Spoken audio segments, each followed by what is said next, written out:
Hello, my name's Ben. And my name's Josh. Welcome back to FPL Graduates and welcome back to another pre-season FPL video.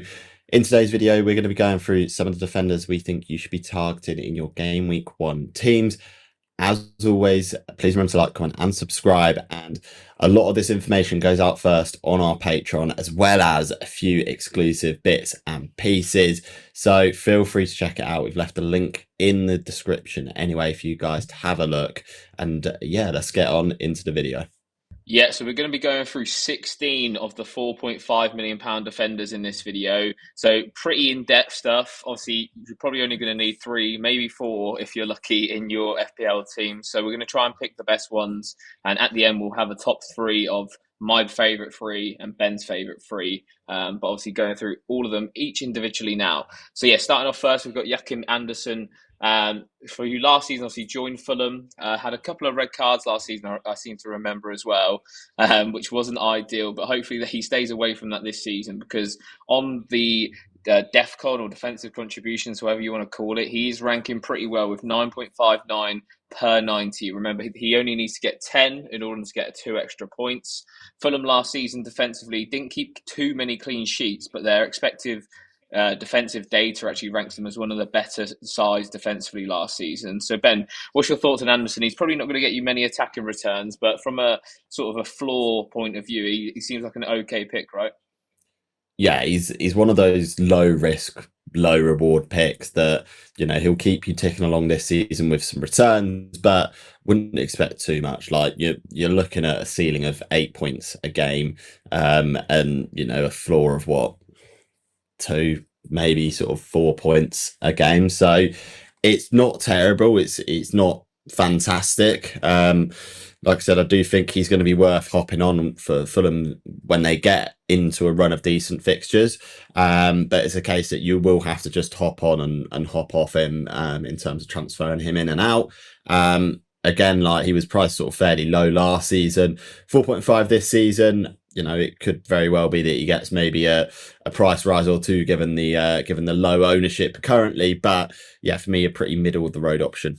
Okay, so next up to cover off Fulham as well, we've got Kenny Tete. Of course, in terms of his defensive contributions, a little bit less than Anderson, but still not bad in terms of like his contributions, but with a little bit more attacking threat. I wouldn't say it's sort of through the ceilings in terms of his attacking potential. Again, going to be a fairly sort of solid option. Yeah, it's almost a case of sort of weighing up whether you think he's going to get sort of 4 or 5 returns this season or whether Anderson's going to pick up the same amount of sort of defensive contributions that he did last season. So yeah, I feel pretty similarly to Anderson how I do about Tete. Josh, what's your thoughts on him? Yeah, I feel like I personally pick Anderson just for the safety there.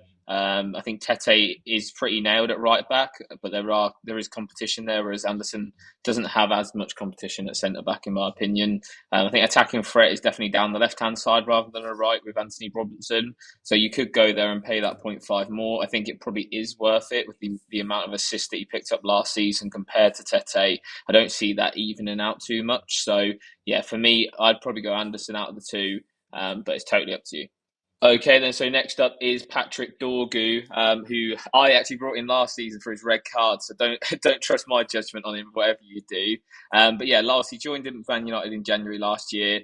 2 clean sheets in that back end of the season where Man United were tanking towards the end of it. They've obviously played their first pre-season game in the summer series against West Ham where they won 2-1.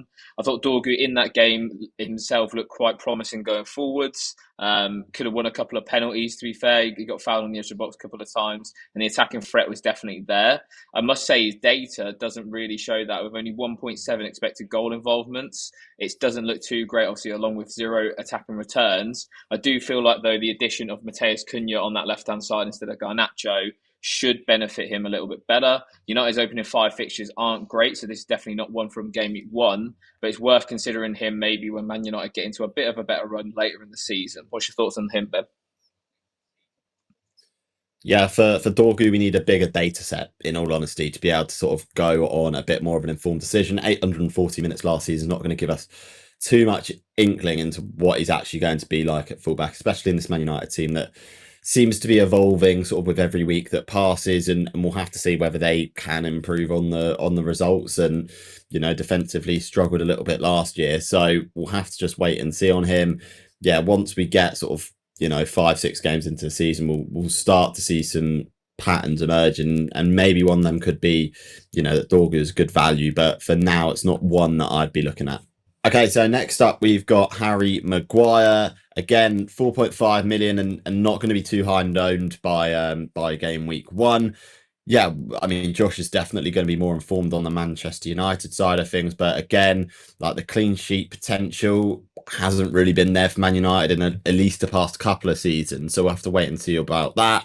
But again, like not bad numbers in terms of the defensive contributions that Maguire has been providing in the minutes that he has got on the pitch, and there is an element of attacking threat anyway with Maguire just from set pieces, etc. We only saw the one attacking return in the Premier League last season, but we did see him return in cup competitions and in Europe as well. Josh, what's your insight on Maguire, with a sort of bit more insight on Manchester United as well? Yeah, I think the question here is going to be the minutes more than anything. Him and De Ligt will be fighting for that centre back role in the formation. So not so sure on him being a reliable option. Lenny Yoro is probably more reliable minutes wise, I would say. If you're going on minutes alone. So that's just one thing to caveat. Obviously, he does have good attacking threat. We saw it in Europa League. He scored a good couple of times and picked up an assist as well. So he's probably the most attacking out of the centre halves. But you're going to require probably like Matthias De Ligt to be injured for him to have a sustained run in the team. I think defensively, United have been all right. They kept 10 clean sheets last season, so only 3 behind the likes of Arsenal and Nottingham Forest, who obviously were the best in the league. So I think defensively, United are decent. It's just that you're going to need better fixtures. Okay, then so we're going to branch over to West Ham. Obviously, these two teams played each other last night.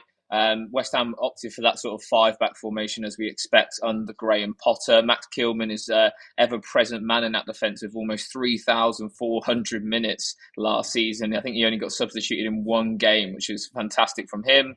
Obviously, 0.4% owned, which is very, very low compared to Wan-Bissaka that we'll get onto in a moment.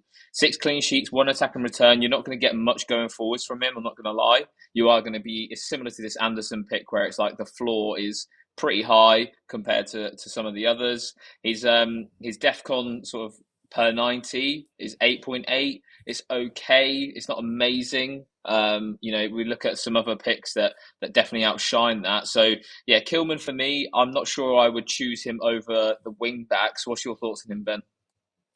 Yeah, I mean, like with the defensive contributions that we're looking at, I think a lot of people are going to look at it as something game changing. Where I don't think it's going to be game changing for the majority of defenders in FPL. It's going to be those key sort of 2 or 3 that you've got to look at and think, right, you should be able to get a serious amount of points, like you're looking 30, 40 points from that. And I don't think Kilman's going to be one that generates you an extra 30 or 40 points over a season. If he does, you're looking at sort of a lot more clean sheets and a lot more, potential there. But for me at the moment, I just don't see it, with especially sort of the lack of attacking returns. I think there's got to be a high emphasis still on those attacking returns in any of these picks. Okay, so a man from West Ham who interestingly got 8 attacking returns last season is Aaron Wan-Bissaka. Of course, 31.4% owned, which is significantly higher, mainly due to those 8 attacking returns that he got. A lot of them towards the back end of last season as well, played really, really well in that sort of final third of the season. Defensive contributions not as high, but of course he was playing, a more fullback role for West Ham. We could see that again, but we also could see him play a centre-back role as well. It's just really going to depend on the system that West Ham plays going into this season. I do think he's a really good option at 4.5 million if he can sort of be in that wing-back area and get involved in the attacking returns, because we've seen he can get forward as well as defend really well. So yeah, I'm interested to see how West Ham set up and how they play, because Wan-Bissaka almost becomes an option sort of towards the top of this list that we're sort of producing. Josh, what's your thoughts on Wan-Bissaka? Yeah, I think there's very good sort of validation why he's 31% owned at the moment. Obviously, the attacking returns 8. I don't expect him to hit those numbers again. That's a big overperformance on last year. But I think with the defensive contributions this season, he will pick up a lot more points than what he did last year. We obviously saw last night in the game against Man United and West Ham as we're recording this, Kilman and Wan-Bissaka picked up those DEFCON points if it was like an FPL game. So he's definitely got the ability to do that, even at right wing back where he played in that game. I think, like you mentioned, he could play that right centre back role if they were to field Kyle Walker-Peters at right wing back, which is also interesting because I feel like he then becomes almost nailed on to get those defensive contributions with how many tackles and challenges he makes and stuff. So, yeah, for me, I think he's a very good pick. I'd be slightly worried about the fixtures maybe after Sunderland. I think it's definitely like a game week one and then probably bench straight away for a couple of weeks maybe. But I think he's a very, very solid option.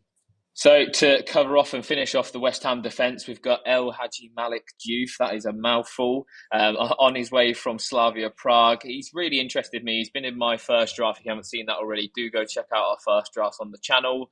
0.7% owned, and that's probably one of the reasons why I'm more interested in him than someone like Wan-Bissaka, is that I really would like to avoid plus 20%, 15% ownership players, because if something was to happen where they maybe got injured or, they fall out of favour, anything like that, then they're going to drop in price pretty quickly. With Diouf, you're not really going to have that problem at sub 1% ownership.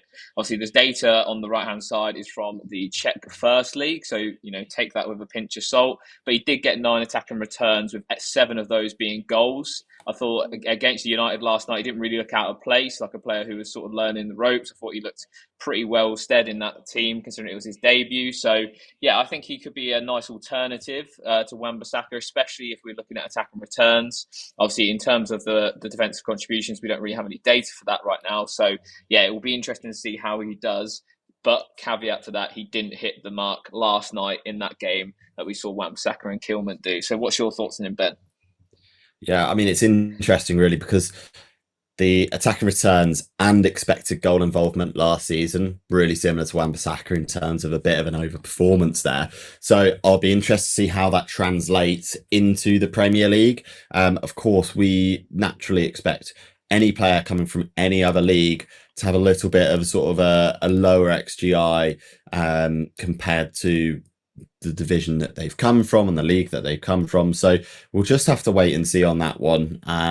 I'm interested in sort of seeing how he looks because, again, the ownership level was really attractive. And if he can produce an output similar to Wan-Bissaka, then it makes him potentially an even more appealing option. But again, like if you're toying between Diouf and Wan-Bissaka and you're going for Wan-Bissaka based on ownership, you're almost sort of going for Diouf for ownership reasons. Then you're almost sort of going, I'm predicting West Ham not to do great. So it's a difficult one, but again, I'd probably hold him just sort of slightly down compared to Wan-Bissaka, but still not a bad option nonetheless.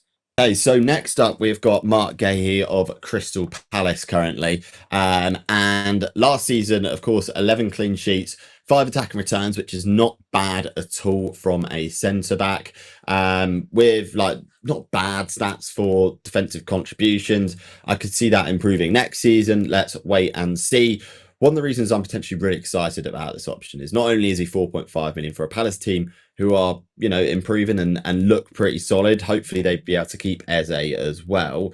But also the fact that if Gay moves, he could end up being a Newcastle defender or a Liverpool defender, which I expect him to do. He doesn't look like he's going to sign a new contract with Palace. So all of a sudden we could have a 4.5 million potentially nailed on starting centre-back for Newcastle or for Liverpool, which I think is an attractive proposition for any FPL manager, especially as we're going into a World Cup year. Gay will want to be assured of minutes and possibly contractually will have minutes in his new contract. So yeah, really interesting to see how this develops over the summer and over pre-season.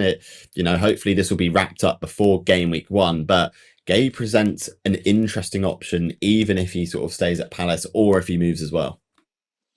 Yeah, it will be interesting to see if he does move. I think Liverpool, if he does get that move, which seems the more likely one, maybe, it'll be interesting to see how many minutes he gets, because obviously Ibrahima Konate is still there in his last year of his contract as well. So will they phase him out, or will they, try and sell him maybe late in the window? It'll be an interesting one to watch. I think at Palace, he still provides decent value. Obviously, 13.7% ownership is relatively high for a £4.5 million defender, as you'll see as we go through these lists. So for me, I think there are better options in the Palace defence from a floor point of view. He obviously got 5 attacking returns last year, but the 2 seasons before that, he got 1 in each season. So I wouldn't say he's been, got a history of getting good attacking returns. I think maybe some luck last season. We'll have to see how it pans out. But yeah, a decent option, especially if he moves to a club.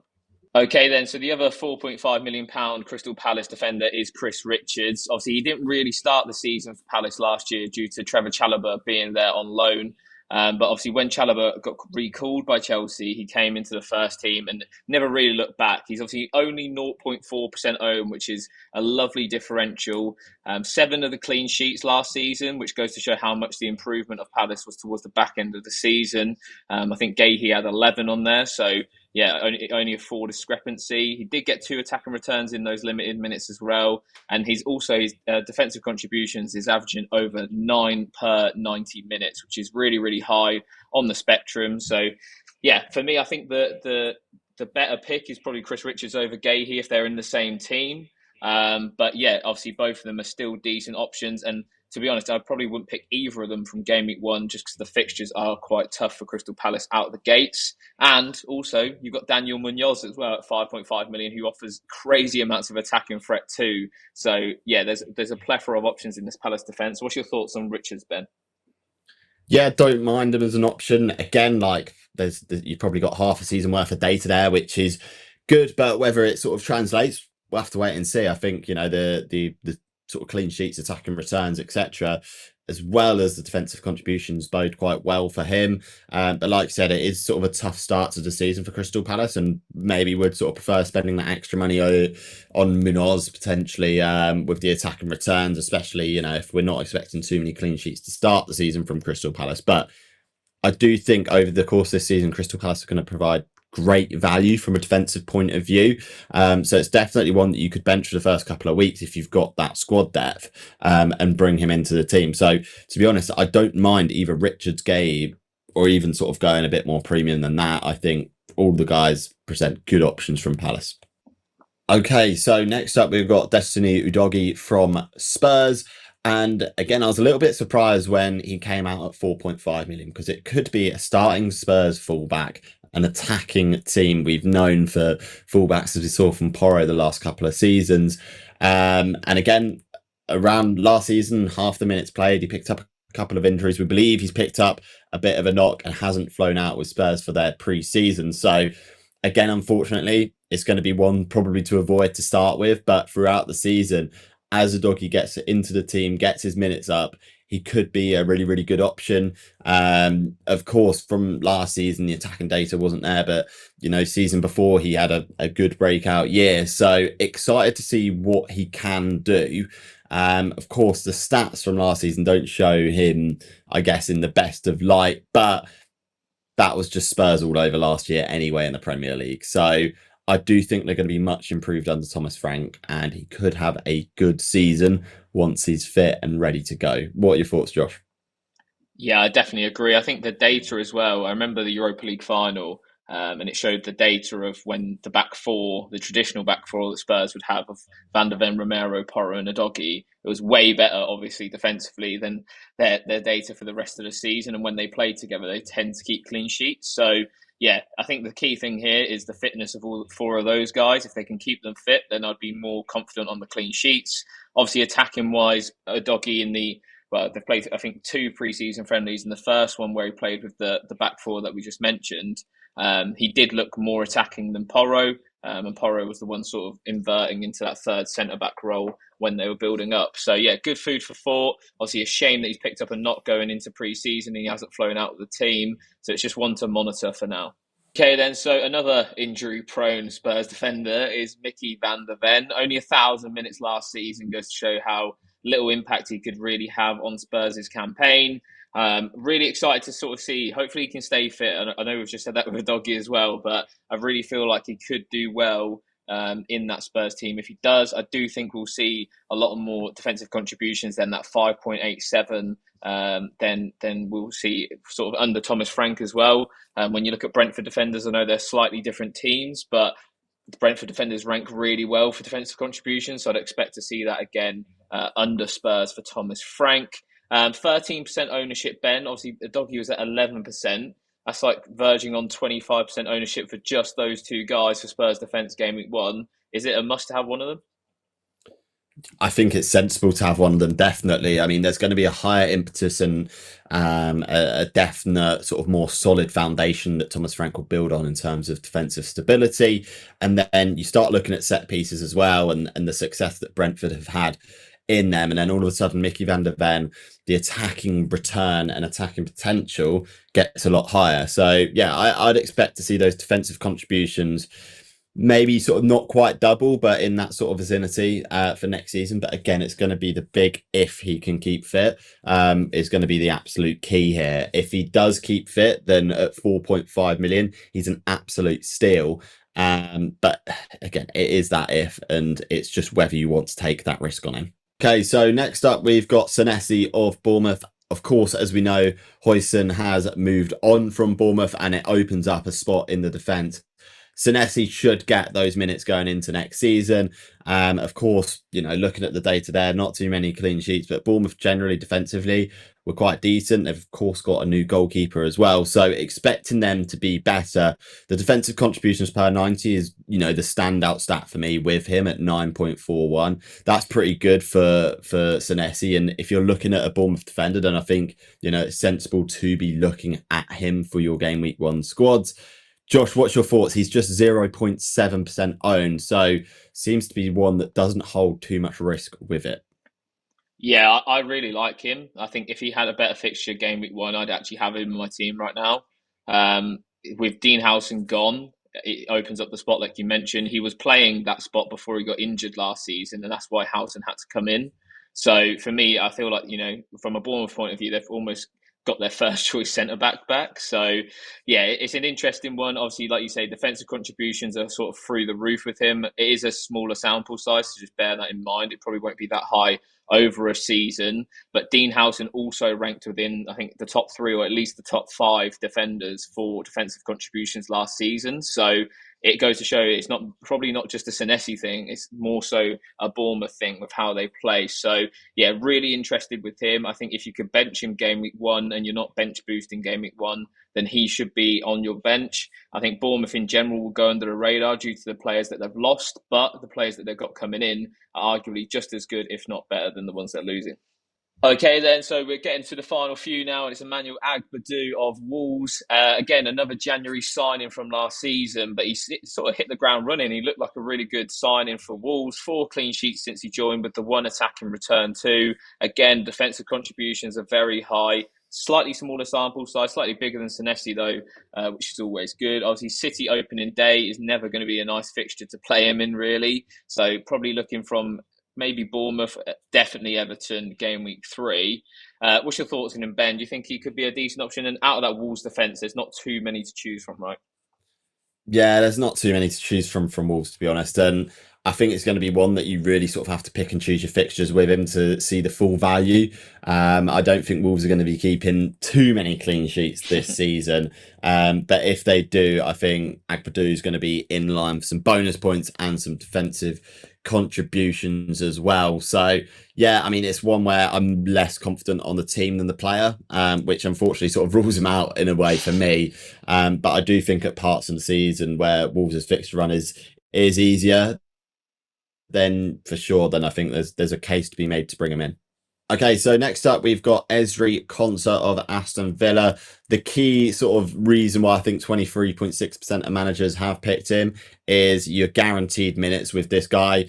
He picked up a couple of injuries last season, which means he didn't sort of see out the full season. But yeah, Aston Villa generally sort of, fairly solid defensively. I know Josh wasn't the biggest fan of their defense last season. And, the 1 attack and return just so happened when I had him in my team. And, it was a bit of a lucky fluke as well, so to speak. But, if you're looking at a defender that's solid, maybe a little bit uninspiring because you're probably sort of looking at 6 points a game. Then Konsa again is a pretty low risk, low reward player. I'd see it as like a Joachim Anderson sort of like style of centre back in terms of what sort of numbers you can get. It's not going to be sort of lows, but he will keep ticking over with points, which I think is important over a full season. Josh, what's your thoughts on Konsa? Any sort of improvement on your opinion of the Villa defence? No, I don't think so. I think we're going to stay the same at the minute. Yeah, I think for him to have 23% ownership it's just massive red flags. Like, just stay very, very clear of him for now. The fixtures aren't amazing. I think they're not bad, but Newcastle, I can't see a clean sheet. Brentford, maybe. Crystal Palace, I can't really see one either. So it'll be interesting to see how he gets on. Like Ben's mentioned, I hate the Aston Villa defence. And also, they haven't really made any improvements to it. They definitely need a right back. I think Villa fans have been saying that for about 3 years now. Obviously, Emi Martinez has been unused in pre-season, so goalkeeper's looking a bit ropey as well. So, yeah, I'm not too keen on that Villa defence. Obviously, like you mentioned, Konsa doesn't really get any attacking returns, and what really screams out is that his defensive contributions are super low, like 5.39 per game. Is Well, you've seen throughout all of these defenders on this video, that is super low compared to them. So for me, I'd even prefer going with someone like a Joachim Anderson, who, okay, he might only get you the 6 or the 8, but it's, Konsa's going to be a 2 or a 6. There's no in between. Okay, then. So into the Yeah. final defender, it is Ethan Pinnock. Sunderland away, game week 3 looks like a decent one. He's only 0.3% owned. Obviously, Brentford under new management, you're gonna have to sort of go with a magnifying glass on those guys and trying to see how they're going to set up, etc. Obviously, Keith Andrews was part of the system and he was set piece coach beforehand, so you'd imagine not much will change. 2 attacking returns for Pinnock last season in limited minutes due to injury. He is averaging a defensive contribution per 90, which, as I mentioned when talking about those Spurs defenders, is sort of a key theme. Nathan Collins does really well at 5 million as well in defensive contributions too. So I'd expect that to continue. I don't expect too much to change at Brentford under Keith Andrews, just because he was there when Thomas Frank was there. And if it isn't broke, don't fix it. Right, Ben?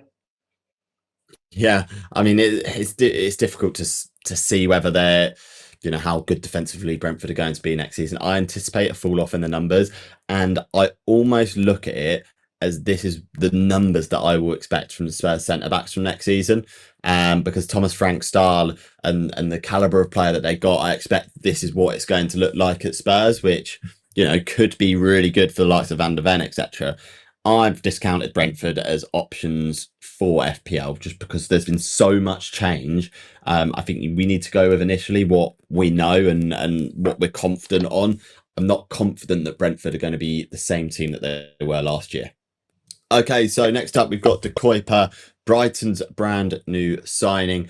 I do think he's going to be fantastic value this season if he can get those minutes locked down in that Brighton defence. Of course, there's a little bit of competition in those fullback areas, but of course we saw Estepinian go off to AC Milan, so we'll just have to see how they set up. He did get 65 minutes in their recent pre-season friendly, which bodes quite well for him. It was a fairly strong starting lineup for Brighton as well. 8 attacking returns last season, as well as defensive contributions around 7, means that on the attacking end of the spectrum looks really good. The goal involvement's pretty decent too, and then the contributions, it's just sort of standard. 10% owned, so he's a little on the higher side maybe for Josh's liking in terms of ownership, but could actually provide some really good value if he hits the ground running. Yeah, I do like him. 10%'s fine. It just about gets in there at the ownership levels. But yeah, I think the attacking threat's really there.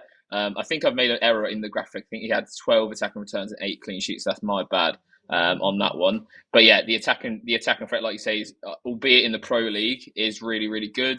And obviously, he's still got some decent ability for defensive contributions as well. So it could be a player, if he is going to get 90 minutes every week, he could be a real big hidden gem at that price point and probably could be underpriced. But obviously, we haven't seen him just yet. Obviously, I think Jack Hinshaw has played a lot at left back last season, even with a Stupinan in the club. So he is one to monitor, but he's definitely on my shopping list. Okay, then. So after all of that, we've gone through 16 defenders individually. It was a long old video, but hopefully you're still here come the end of it. Here are mine and Ben's top three. So I'll go through my three first. We've got Wan-Bissaka in at first. As we mentioned, we're quite hot on him as a pair. Obviously, he's not in Ben's top three. I think that's more due to ownership reasons. But I think, yeah, even if he plays at right centre back or at right wing back, defensive contributions are going to be there. He's also going to carry attacking threat, which is what you want from a defender at that sort of price point.